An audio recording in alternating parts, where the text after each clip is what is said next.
সকালে ঘুম থেকে ওঠার পরে এরকম একটা নিউজ দেখবো আমি কখনো ভাবতেও পারি নাই। আপনারা তো সবাই গেমিং হাসিবকে চিনেন। তার টিকটক আইডি থেকে অফিসিয়াল ভাবে একটা পোস্ট করছে তার স্ত্রী। সেই পোস্টে লেখা ছিল, আসসালামু আলাইকুম, আমি গেমিং হাসিবের স্ত্রী। আপনাদের সবাইকে জানাতে চাই, গেমিং হাসিব গত 11 জুন 2026 তারিখ থেকে শারীরিকভাবে খুবই অসুস্থ এবং বর্তমানে ঢাকার একটি হাসপাতালে ভর্তি রয়েছে।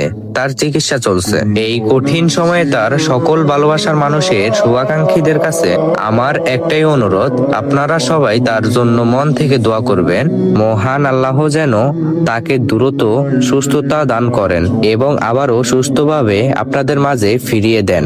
আপনাদের দোয়া ও ভালোবাসা এই মুহূর্তে আমাদের জন্য অনেক বড় শক্তি। সবাই গেমিং হাসিবের জন্য দোয়া করবেন।